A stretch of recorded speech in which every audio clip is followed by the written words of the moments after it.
بله مرحبا جواره جاميرك الأورفا المقرية حكاية كي جو مجي خواست أزوارا بايلاش بيشك جو بري لباما الأورفا يقول دي بي آغا تنبون عشيري بي آغا تنبون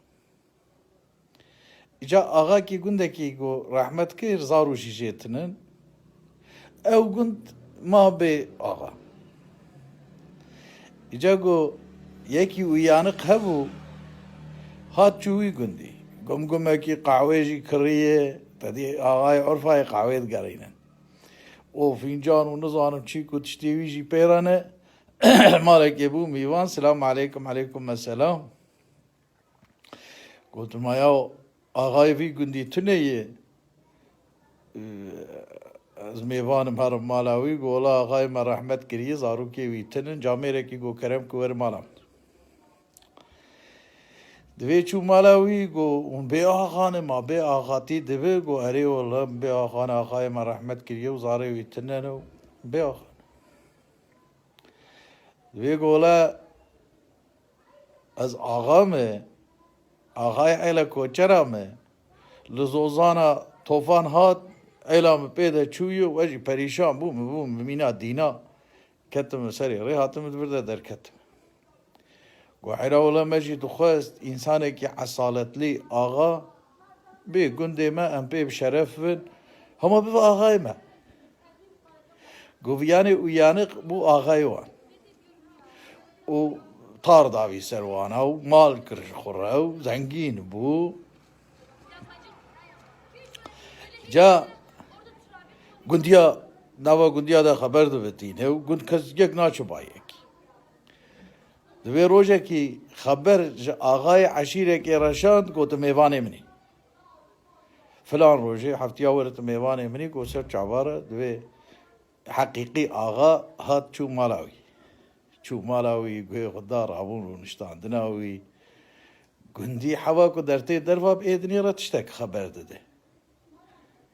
دوینه گندی کسی نانیره دنگی خناکه نانی خود خونده چه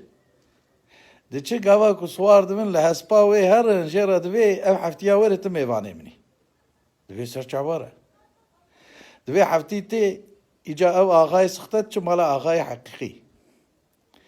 دوی ده چه بایا دوین رو دنین قهوه خود خون دوی نیورو وقتی نان داتینن او آغای حقیقی پسیکه کانی باخ پسیکه کویی دوی گوشت سفره العرضه دخن دا سفره عرفای ماردینه او کن منشورن و آغای حقیقی یعنی سختل رو هبن دوی او آغای حقیقی کری کی ده بر آغای سخته یکی ده بر پسیکه تیر خوار کیلو کی گوشت بر پسیکه مایی ناخور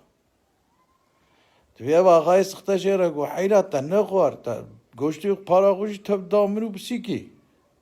مش في مسألة تشتك فهم نكر دوي تفهم نكر دوي اري دويش باياكي خورا كاوي مش كيبينن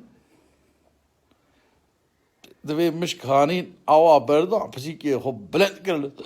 سر صفريخ حافر دريد خوارن هاوي دريد وبدو مشكات دوي لي فاطلي برا ها تا مالاوي قندي خراكر قندي بتنظانن لأس بتظانن من حال وحركته تنهيري تن آغاوي حيوان و إنسان و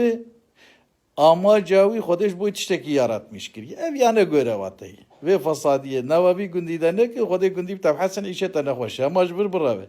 دوي پاياوي قندي کو پيرا ونلي كرن هريو چو جب سلاوي پري خوش بقاوات نر تلفوني دشمره کو مالا مير قاواوه و آوشی بخاطره و کلبه ویدئوی گوداری که صلاح و حرمت بجیره بخاطره و